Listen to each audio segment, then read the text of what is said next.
Welcome to Hollywood.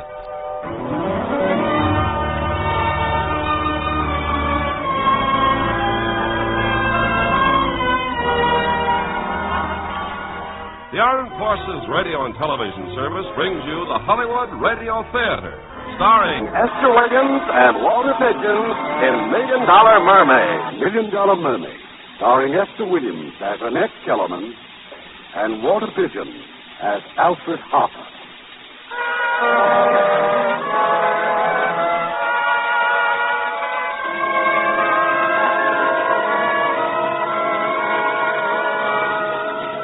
This is the story of Annette Kellerman. I met her when I was manager of the Hippodrome in New York City. But the real beginning of her story starts years before and thousands of miles away in a town in Australia. As a child, Annette was a cripple with heavy braces on her legs. One afternoon, she disappeared. When her frantic father finally found her... Daddy, I'm all right. All I did was go in swimming. Oh, the water's just wonderful, Daddy. Annette, my baby. In heaven's name, whatever possessed you? You might have drowned. Oh, but I can't drown, Daddy. I've learned to swim. Darling, you know what the doctor said. That your legs would never be strong enough for what other children do. My legs are strong. Look, I can even walk without my braces. No, you'll fall. Oh, sweetheart, you mustn't be envious of the others. Oh, I'm not, Daddy. Not since I can swim. And how can anything hurt you when it makes you feel so good? Oh, please let me come back and swim again. You really want to? More than anything. Then we'll come back here and swim every day. Oh, thank you, Daddy. Thank you.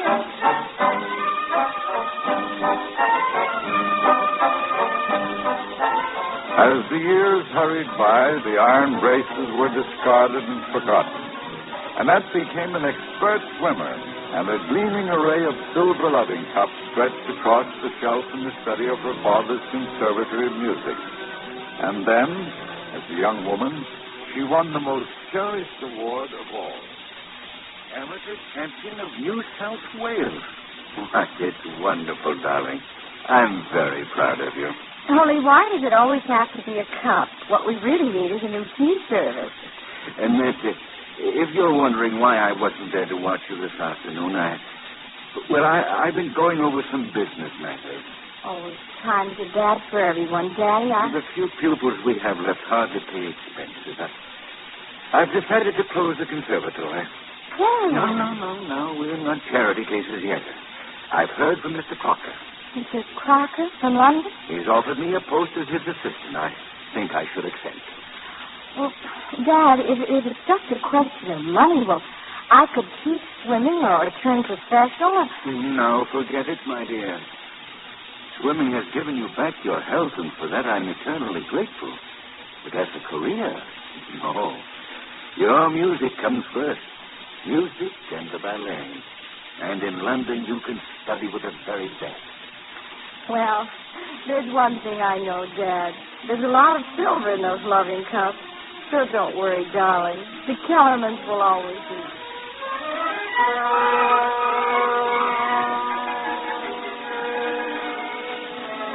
Among the passengers on the long voyage to England was a young fellow named Sidney. Sidney was a kangaroo. And I'm not going to warn you again, Mr. Sullivan. If you let that kangaroo out of the old dust once more, I'll put him off at the next port and you with him. Oh, I'm terribly sorry, Percy, but, well, Sidney isn't just a kangaroo. He's a boxer, a prize fighter, greatest left hook in the business. I don't question that. Just look at my door. Hey, Doc, take Sidney down to a hole. He'll have to forget his road work and put on the gloves, all, and get him some exercise. Come on, champ. Let's go. I hope we didn't scare you too much. Oh, no, we're very fond of kangaroos. Good. You're bound for London, too? Yes. My daughter's going to study the ballet. Well, you must be my guest at Sydney's opening. I'll be at the tennis carnival. Well, that's very kind of you. Yeah, just ask for Jimmy Sullivan. Sullivan's Wonder Show. My name is Kellerman. My daughter, Annette. Annette Kellerman, a swimmer? Well, I've read about you in the newspapers. Yes. My daughter just won the Amateur Freestyle Championship of New South Wales. There's a new record, too. Oh, yeah. Yeah, but you did. Well, swimming's very popular in Australia. Yes, I can understand why. Well, I hope Sydney's a big success, Mr. Sullivan. Come along, dear.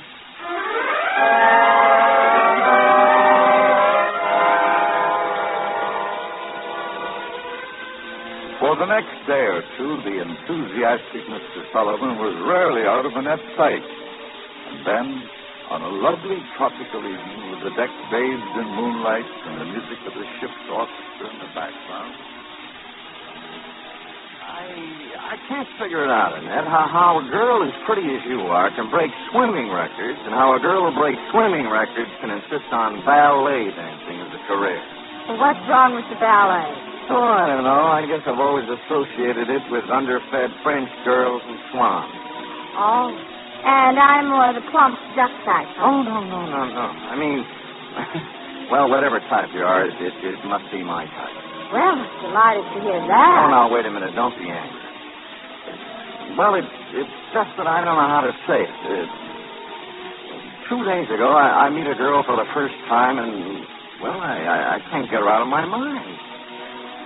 Annette, there's something I've got to ask you. I can't stand it any longer. Well? Annette, I want to manage you. Manage? Did you say manage? Well, what's the matter? Well, nothing. Nothing at all. Oh, I'm sorry. Look, I know it when I see you. When you're a wonderful swimmer, you're a beautiful girl. They'll come to see you in London by the tens of thousands. And they'll pay for the privilege. Pay to see me swim? That's where I come in. Ideas, new effects. Zip, I can see you now. Annette Kellerman, the Australian mermaid. She's half woman, half fish.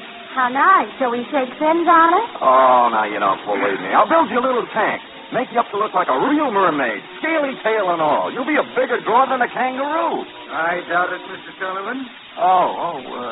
Good evening, Mr. Kellerman. Mr. Sullivan, my daughter is not half woman, half fish. She is, I assure you, all woman. Well, I couldn't agree with you more. Nor is she interested in wearing a mermaid's tail. Well, Mr. Kellerman, We don't wish to discuss it any further. But it's the greatest idea. Yes, I know. Since Sydney the kangaroo. Come along, Dad. But you get an A for effort, Mr. Sullivan.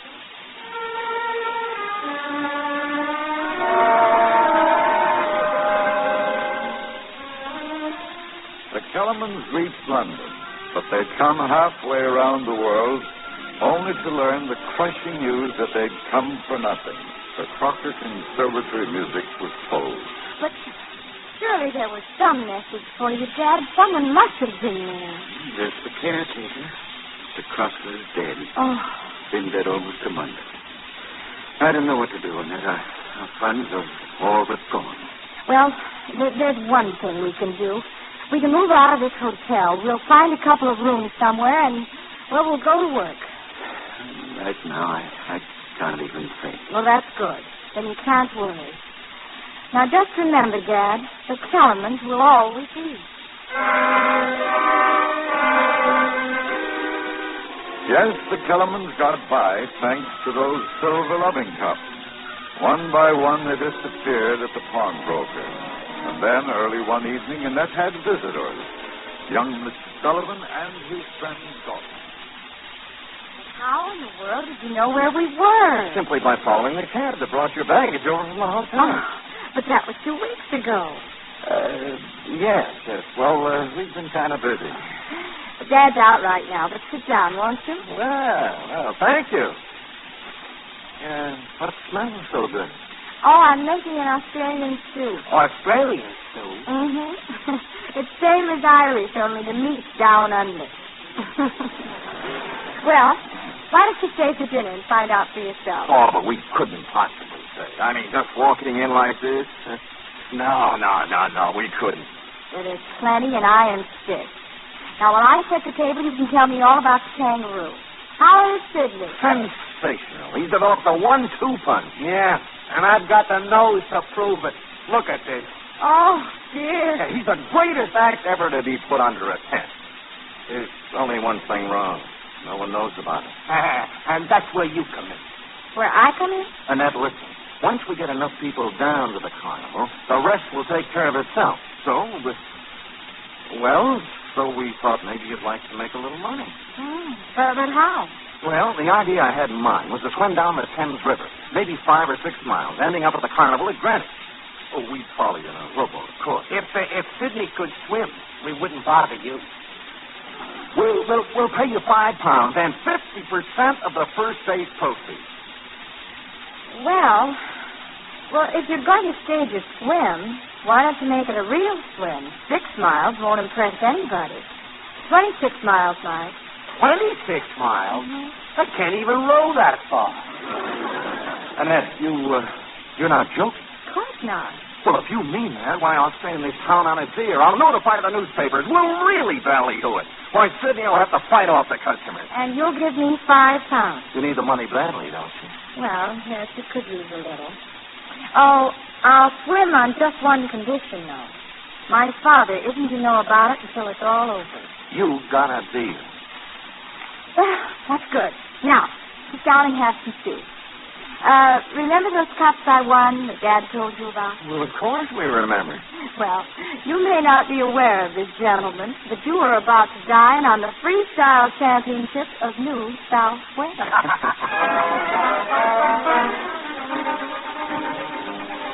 Annette started her swim at dawn the next morning, but the crowd James Sullivan had counted on somehow wasn't there. No one was there. It was a cold morning, thick with fog. But Annette needed that £5, so she kept swimming. Slowly, gradually, the news got around. Clusters of people gathered on the bridges, some joked, some cheered. But as the hours dragged by, Doc and Jimmy knew he'd never make it. What's the matter with you, Doc? Pull those oars. I'm doing the best I can. The tide. It's a mill race. It's like a war. The fog's getting worse, too. Oh, well, we'll still get publicity. Swing alongside of her, Doc. We'll pull her in. Yeah. This is it, huh? Yeah, I know when we're licked. I can't let her kill herself for £5. Look, maybe if I said if we're going to pull her in. This is it, honey. Come on aboard. No, I'll make it. Don't be foolish. There's always another time. No, Jimmy, please. But you'll kill yourself fighting this tide. I can't give up now. I just can't. How much farther do I have to go? I wish I could tell you. With a fog like this, I can't see the landmark. I think it's starting to lift. It doesn't matter. We'll get you ashore and... No, not yet. Jimmy. Jimmy, look. Straight ahead. It's Greenwich. It's Greenwich. How far? About a mile away. Can you hold out, honey? Sure. I'll make it, Jimmy. I know I will. What do you think of a girl like that?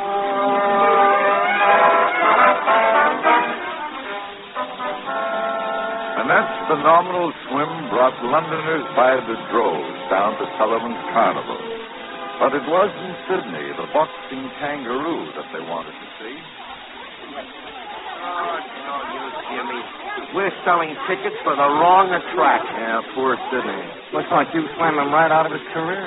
This just doesn't make sense. The whole idea was for Sydney. Annette, you made this swim without consulting me. Oh, well, Dad... I'm not complaining about that. I'm very proud of you. But if you think you've rested enough, I suggest we go home. Oh, just one thing, Professor, and you might as well face it now. Your daughter is now a celebrity. Yes, I've seen the newspapers. She's already had a dozen offers. Offers? What kind? Every kind. Personal appearances, swimming events, diving exhibitions. Why, the Crystal Palace wants to know if you can sing. And there's a newspaper that wants to sponsor a series of swims at beach resorts. They offered £8 a week. Well, you didn't let them get away, did you? You accepted. No. Well, what offers did you accept? None. And what do you propose, Mr. Sullivan? I propose to stage a show, our own show, a water carnival. A water carnival? Well, why not? It's something brand new. I'll even give you the ballet, a water ballet, set to music. Just a moment. Where could you stage such an event? Where could you find a tank big enough for all this? The tank's already built and waiting for it. Did you ever hear of the Hippodrome? In New York? Yeah. My dear boy, really, 3,000 miles of room. Well, what of it? It's the biggest tank in the world and the largest theater in the world. And the longest swim in the world to get there. Jimmy, Dad and I couldn't pay for a trip to Liverpool, let alone... Who said anything about that? Anyone who travels with Sullivan gets all expenses paid. Look, I happen to know Alfred Harper personally. He runs the Hippodrome. And he's showman enough to go for this idea in a second. Well, how can you afford the fares? I thought you were broke? Perhaps, but I've got such confidence in this that I'm willing to sacrifice my entire asset. What asset? Sydney, the kangaroo. Oh, Jimmy, no. There's a circus in town. I've already got an offer for him. Hi, you ready, old pal? Hey, see? Even Sydney approved. Get a sleep, Doc.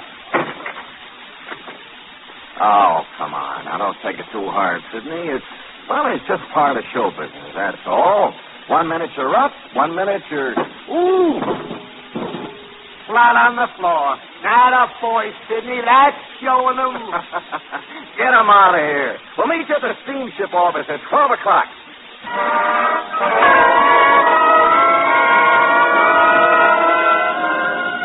As far as I was concerned, Annette Kellerman was just another pretty girl on the day when Jimmy Sullivan brought her into my office at the Hippodrome. As for Jimmy's great idea, well, I just couldn't take a chance. Well, what chance are you taking, Mr. Harper? You admit the idea is good? A large part of our success is big names, Jimmy. You saw the billboards out there, Houdini, Marceline the Crown, Pavlova. But you want me to star an unknown girl. Mr. Harper's right, Jimmy. Nobody knows me here. Well, they know you in England. They know you in Australia. Look at these press clippings, Mr. Harper. Headlines, columns. Yes, they're very impressive, but I can't build a show around a swimmer. And that isn't just a swimmer. Well, And this water carnival idea is tailor-made for the Hippodrome. look, Jimmy, we stage spectacles here, of course, but everyone has a plot, a story. It isn't that I don't like the idea, but Miss Kellerman, can you do anything besides swim? I might be needing some showgirls. Well, I can dance. Good. If you're interested, come back and see me on Monday. I'm afraid that's the most I can offer right now. Thank you, Mr. Harper.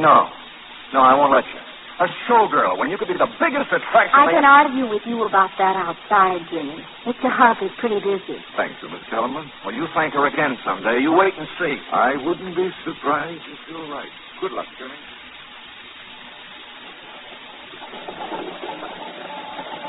Well, that's that, I guess. We're back where we were, out in the street. It isn't your fault, Jimmy. It was a good idea. And I went into it with my eyes open. Well, you better take that, John. It's lots worse than being a showgirl at the Hippodrome.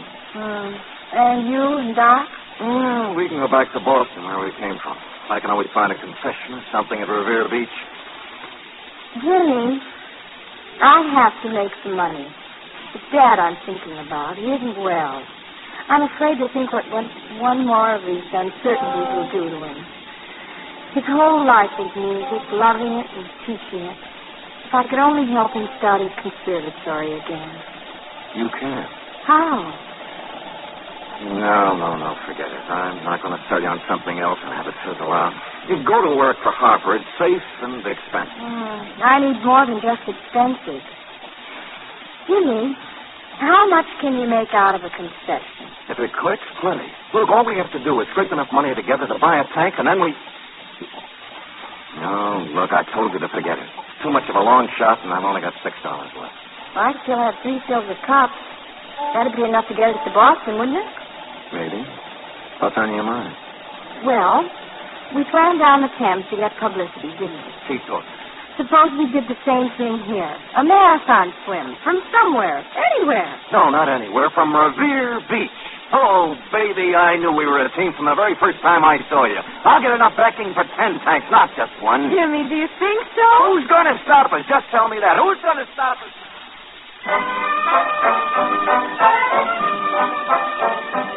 Who's going to stop them? Well, they were stopped by nothing less than the stoppingest institution in the land, the law. Annette had planned a 20-mile swim starting at Revere Beach. But as she walked down to the water, the crowd on the beach stared speechless and goggle-eyed. Annette was wearing a one-piece bathing suit. Well, they weren't speechless for long. can hardly believe it. Mommy, look at me swearing. Oh, this is ridiculous, Jimmy. Please, can't I start now? There's a photographer I'm expecting as soon as he gets here. Now, look, don't let them bother you, honey. These same people will be cheering when you come back. Jimmy, let me start. Well, all right, go ahead.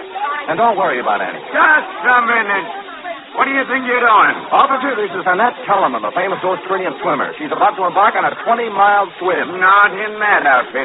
Why, this is disgraceful. Officer, I'm going to try to swim 20 miles. How can I swim in what those women are wearing? I'd drown in an outfit like that. Just cover yourself, miss, and hurry up about it. Come on, Jimmy, let's get out of here. Not on your life. You've done nothing wrong, and I won't let anyone intimidate you. Well, just for that, you're under arrest. You're both under arrest.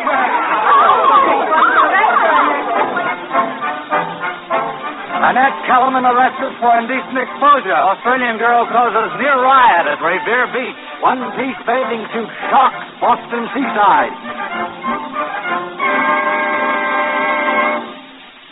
Indecent exposure. Hell for trial. Oh, those hypocrites, those sanctimonious, blue-nosed hypocrites. Oh, Dad, what are we going to do? No, dear. Hey, the lobby's full of reporters. They want to know, can they come up now? Well, tell them to go away. Tell them I've left town. Well, as far as I'm concerned, this is the greatest thing that ever happened. The greatest... I'm booked and fingerprinted and arrested like a common criminal, and you say... Don't you realize who you are now? You're the standard bearer for all American womanhood. In your hands lies the power to break the shackles of prudery and convention. But go ahead, run away if you want to. But I tell you, this is more than a trial. It's more than newspaper headlines. This is a crusade. Bravo. Huh? I said bravo. But it's up to you, Annette. You can pay the fine and leave Boston tonight, or you can accept the challenge and go to court. Doc, you tell those reporters to come on up here. I'll give them a story. Bathing suit and all.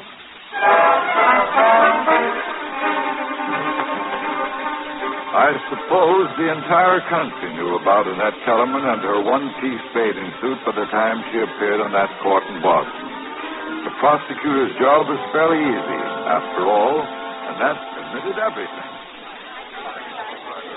Has brazenly flaunted every statute of decency.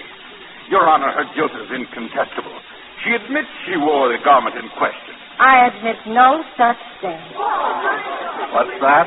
You deny you appeared before several hundred men, women, and children on Revere Beach clad in a flimsy piece of material that barely covered... I admit I wore a one-piece bathing suit. I do not admit it was indecent. And what would you call it?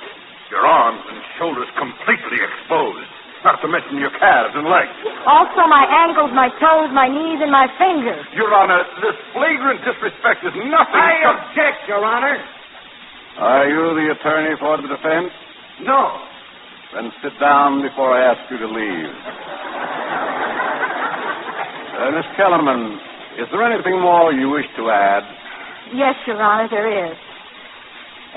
You see, I've been swimming in competition all my life, and the only way I've been able to compete successfully is by wearing a man's one-piece racing suit. After all, sir, you can't deny me my right to swim, can you? No, certainly not. Well, then how is it possible to swim a race tied up in a corset and 10 yards of wet drapery? Miss Kellerman, please, I'm not the one on trial here. I'm sorry, sir. Your Honor, do the authorities object to the one-piece bathing suit or to the fact that the limbs are not entirely covered? Well, I see no reason to base any decision on a number of pieces in an article of clothing. Well, then perhaps I can suggest a compromise. Now, here in this box is the original racing suit. There, you see? The same suit? Except that I've sewn some stockings on the bottom and a jersey on the top. And as you can see, this will cover the entire body except the forearms and the head. I consider this shocking, Your Honor. I consider it rather ingenious. And this is the bathing suit you'll use in the future? Yes, Your Honor, or others like it. In that event, Miss Kellerman, this case is dismissed. Thank you.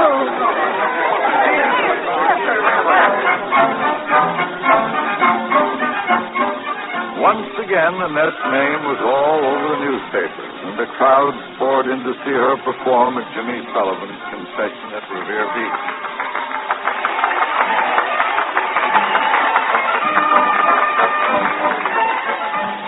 Week after week, the money rolled in, and week after week, Jimmy became more and more certain that Annette meant a great deal more to him than just the source of his income. And one day, while Doc was counting up the receipts... You know something, Jimmy? Sometimes I wish we had that kangaroo again. We didn't make so much money, but I didn't have all this bookkeeping to worry about. Look here. Take this item here. Personal, $200. What's the idea? Take a look, Doc. Is this personal enough? Diamond ring. Well, did you ask her yet? Today's the day, Doc. Season here closes real soon, And you want somebody to keep your feet nice and warm at night. Great, but what about me? Doc, I've got an idea for something brand new. A great idea.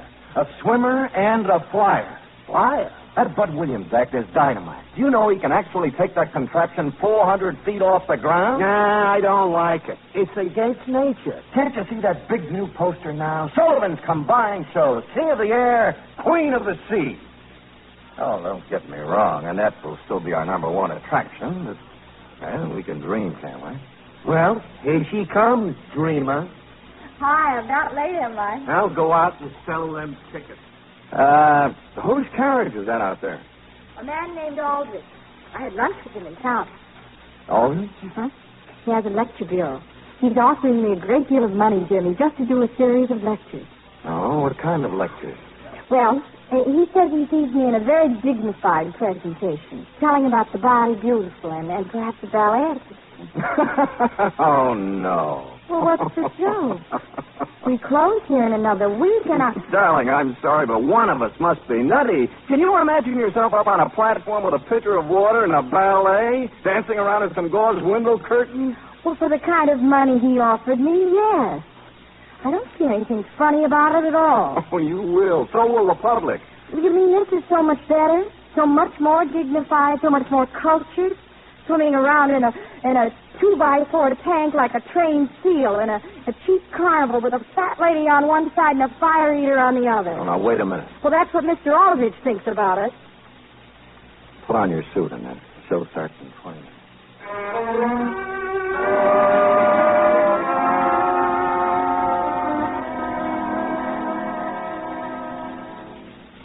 Jimmy, come on in.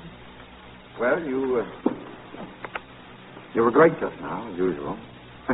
But we turned away 200 people. Is that what you came to tell me? No, I came to tell you I'm sorry. Big mouth of mine. Oh, Jimmy, we shouldn't quarrel. Not about this lecture business, anyway. But it must be important to you, Russell. Look, we came here for one reason only. Money. Anything that offers us more money is more important. Darling, it's $500 a week for 10 weeks. I see. And it puts me that much closer to the Kellerman Conservatory. You're doing this for your father, isn't it? Well, in a way, yes.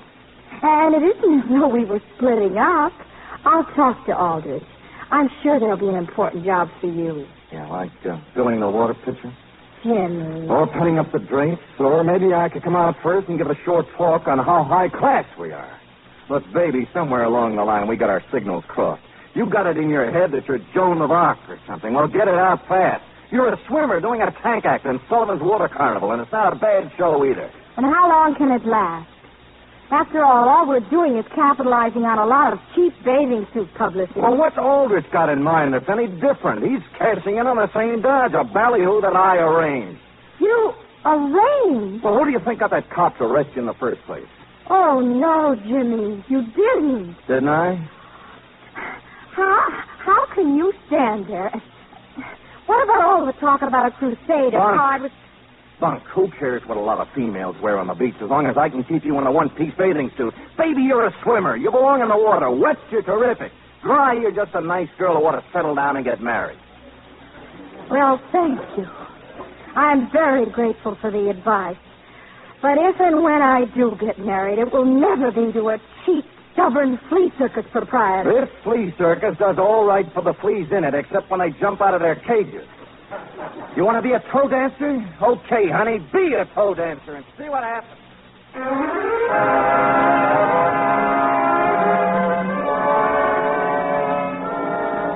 When the carnival closed, Annette went to Aldrich, not to accept his offer, but to turn it down. It was then that I re-entered her life.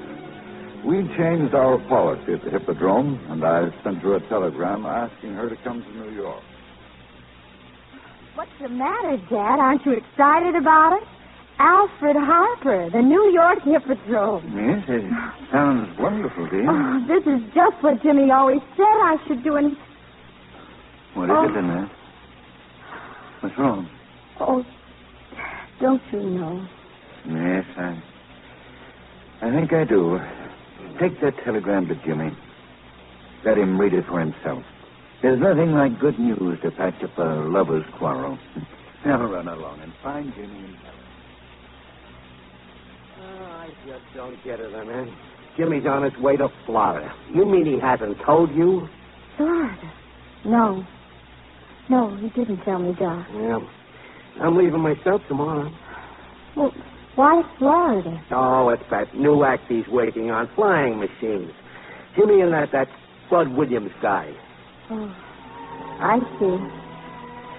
Well, tell him if he finds time that he might drop me a postcard. Yeah, that dumb Bostonian. Tell him he can find me at the New York Hippodrome. Good luck, Josh.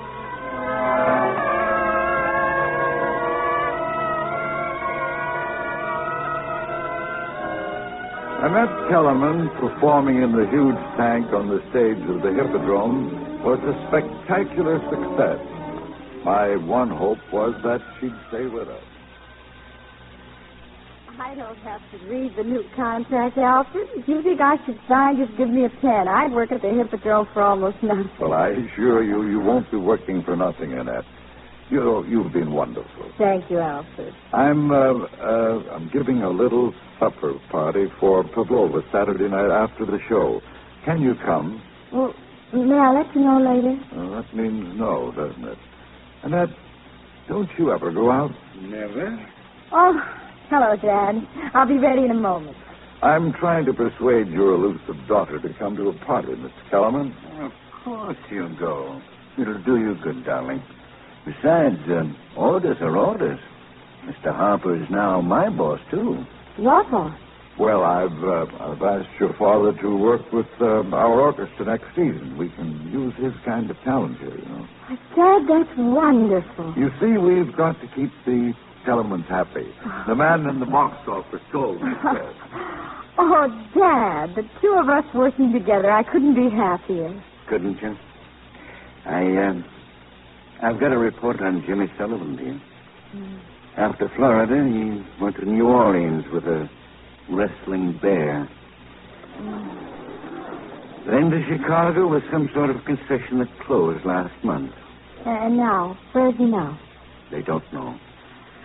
Oh, Dad, I've just got to find him.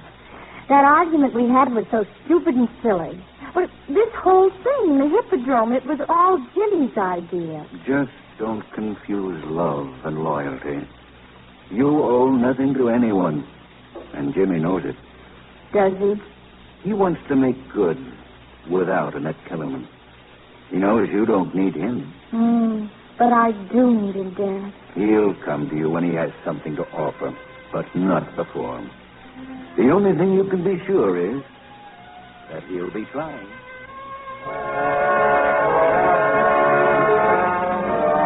I came to know Annette well as the months went by. It was so easy to fall in love with her. But I never knew for sure just where I really stood, if she'd forgotten Jimmy Sullivan or not. It was about at this time that a great sorrow came into Annette's life, the sudden death of her father. It's right here, Jimmy, here in the newspaper. says he died while he was conducting the orchestra at the Hippodrome. He was a wonderful man, Doc. He never did get his conservatory. Look, why don't you go and see it? No, and I don't want to talk about it. Okay. But come on, we've got to finish overhauling this. Jimmy, look, about this airplane business, if you're not really serious about flying across the country now, are you? You bet your life I am. If I ever get this egg crate off the ground, we're going to hit pay dirt. I hope that's all we hit. Yeah. Now, hand me the wrench.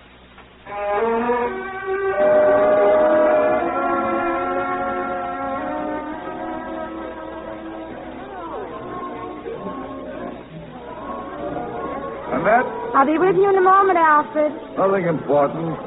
Fred just told me there's someone here to see you at the stage door. Oh, who is it? Oh, I really don't know. You seem very absorbed in that newspaper, Alfred. What's so interesting? Oh, I'm sorry. Here, look at the headline. 12 aviators to start coast-to-coast flight. That's quite a start. $50,000 in prizes. Poor fellows. They'll all be killed. Well, shall I tell Fred you're busy? Oh, the man at the stage door. No, I'll see who it is. Boy, what a dressing room. Well, I can't say you don't deserve it, Annette. Come on in, Doc. Tell me all about yourself. I was never so surprised to see anyone in my life. Well, I hate to bother you, Annette, but, well, somebody's got to torture me out of doing it. Doing what? That bughouse air race. He's got his eye on that $50,000 pot, and You mean Jimmy's going to fly to California? Well, he's going to try. And you should see and watch. But, Doc, he's no flyer. That's what I've been telling him. But you know Sullivan. I just thought maybe there was something you could figure out. Oh, well, when does he plan to start? Any time now. Perhaps tomorrow if the weather's right.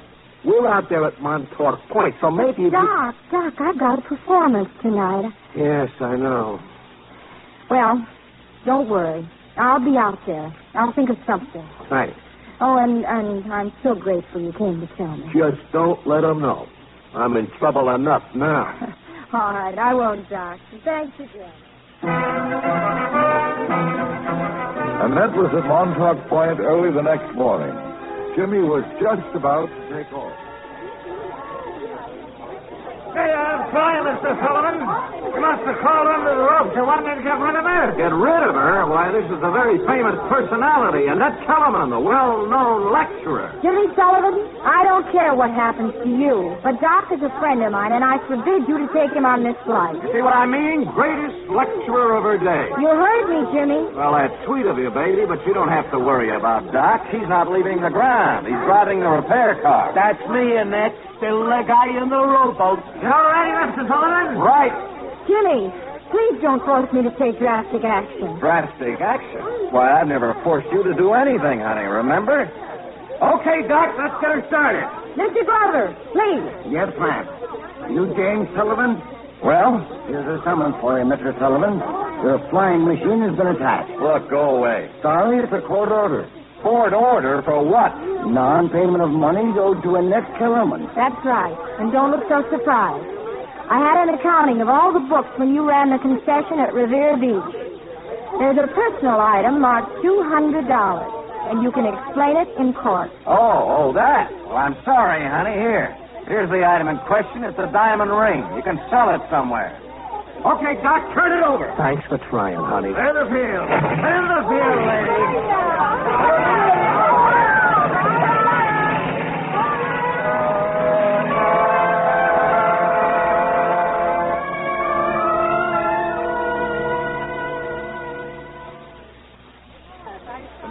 You're on stage in 5 minutes, dear. Yes, I know.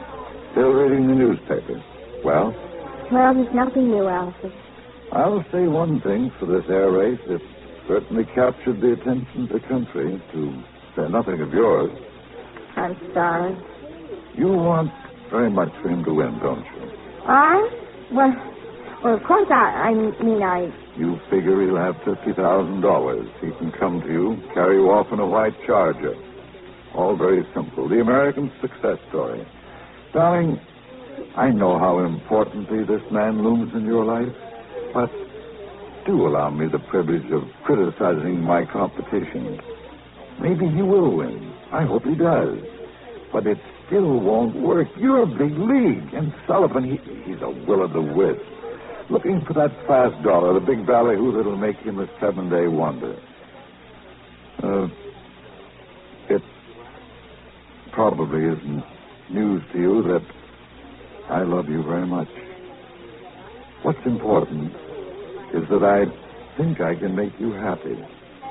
Will you marry me, Annette? Alfred, believe it or not, this is the very first marriage proposal I've ever had. It's a little overpowering. Too overpowering to give me a quick yes, huh? Well, can I wait until after the show? You can wait as long as you want to, darling. I'll be around when you're ready to tell me. All right, then, dear. Tonight.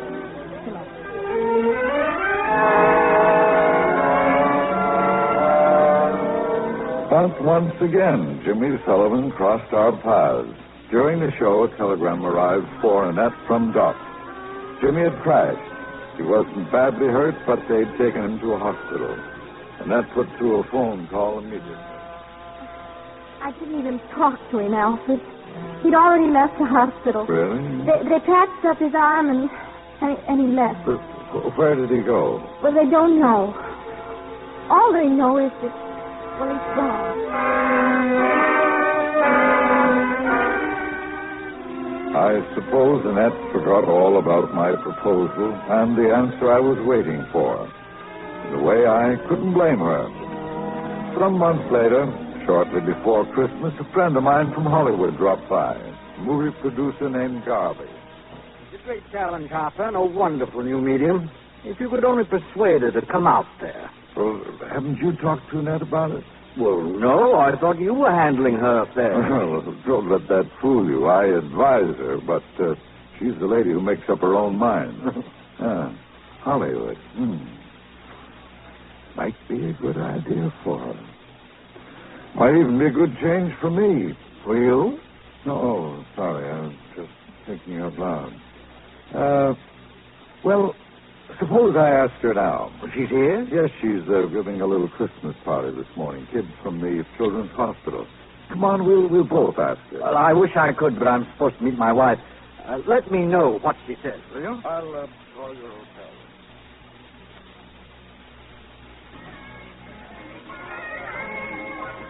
Looks like a wonderful party, Annette. Oh, hello, Alfred. Only I'm a little jealous. Everybody seems to get a Christmas present but me. Poor Alfred. Well, what would you like? Most of all, I'd like an answer to a question I asked you last June. Oh. Well, it's yes, darling. The answer is yes.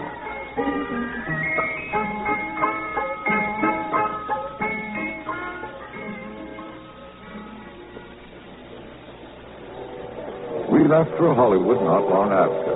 We had some wonderful plans. Annette would make her picture, then we'd be married and sail to Australia on our honeymoon. In New Mexico, a man came aboard the train. We ran into him in the diner. So good to see you, Jimmy.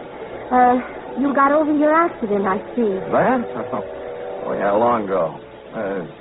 Doc and I, we've been out west. Oh, and everything's all right, huh? Well, naturally. Everything's fine.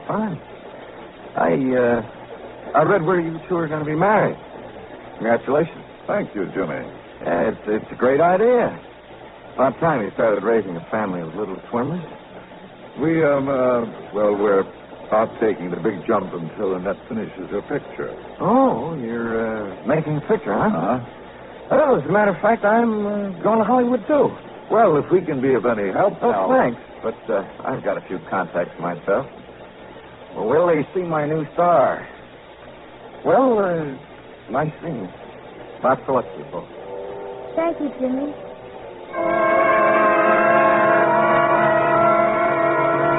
Annette went right into her picture. There was no word from Jimmy, and I quite forgot about him. One morning at the studio... Harper, with any luck, we'll finish the picture today.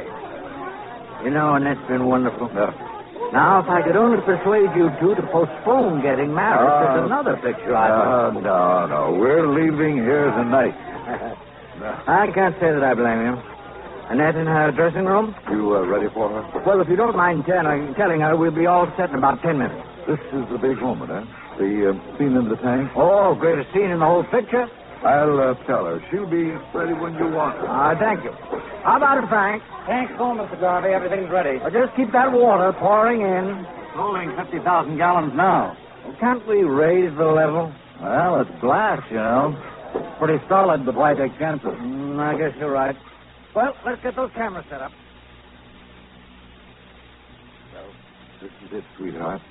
Garvey says you'll be finished right after this scene. You've been very patient, Alfred. It's just a pose. I've never been more impatient in my life. What are you looking for? Did you lose something? Well, I must have dropped it on the floor here. What is it? Oh, it's just sort of a good luck charm. It's a ring that I... Oh, this ring? Oh, yes. Thank you, darling. It's more like an engagement ring. Well, I've been wearing it whenever I perform. It's silly, isn't it? No, not if it makes you feel any better. Ready, Miss Kellerman. I'll be right there, Frank. Well, one take and we'll be on our way out of here. Well, keep your fingers crossed. See you soon, dear.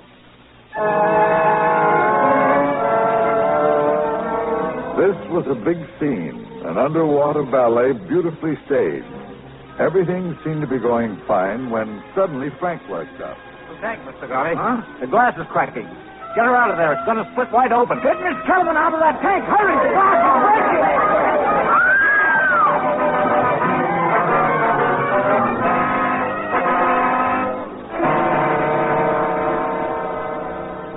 But they had no time to get her out. The water roared out of the shattered tank, and Annette was catapulted through the broken glass.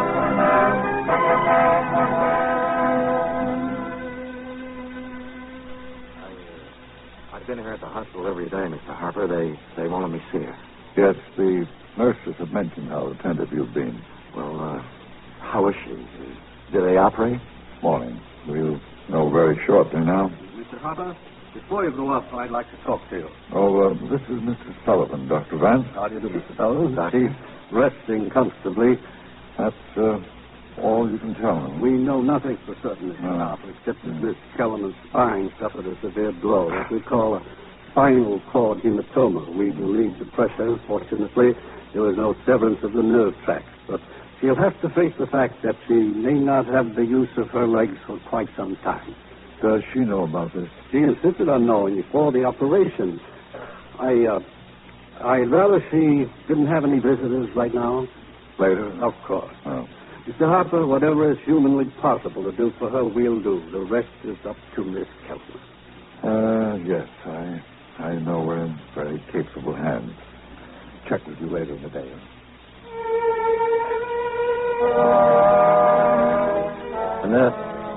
Annette? Jimmy. Oh, maybe I shouldn't be here, honey. The nurse told me you were asleep. Oh, Jimmy. I'm so glad to see you. You're looking swell. Oh, I'll be up and around in no time at all. Oh, that's great. It's just a sprain or some such thing. How's your picture coming along? Oh, it's all finished. They're taking a print to New York tonight. Oh, I've been hearing about it. I hear it's just wonderful. Imagine starring a dog. What's his name? Rin Tin Tin. What a funny name. Is it Chinese? French. Oh, dear. Annette, darling, please. Oh, baby, don't let it catch you, please. The doctor, he may know medicine, but there are a lot of things about people he doesn't know. He doesn't know about a little girl with braces back there in Australia. They told her the same thing, too. He doesn't know how she hobbled every day to the water learning to swim before she could walk. How she became the greatest swimming star in the whole world. Oh, there are a lot of things the doctors don't know, honey, including what I once told you. Wet, you're terrific.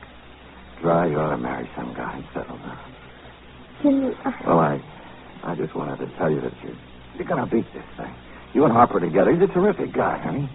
Unlucky is a better word. Alfred. Jimmy's right, darling. You'll beat this thing, sure. The way you've beaten everything else.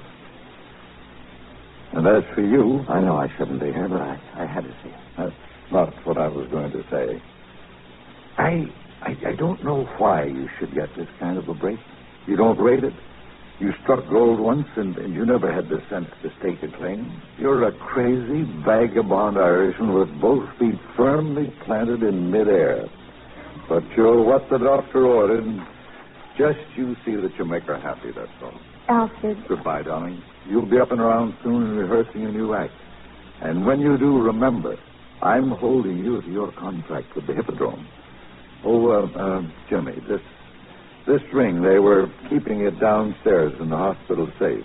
Thank you. Well, I'll see you at the Hippodrome. How did he know about this ring? It belongs to me. It took a court order before I got it the first time. And I can do it again if I have to. I don't think you have to, darling. Here they are, after $1 million worth of entertainment. Esther Williams and Walter Pidgeon. $1 million worth?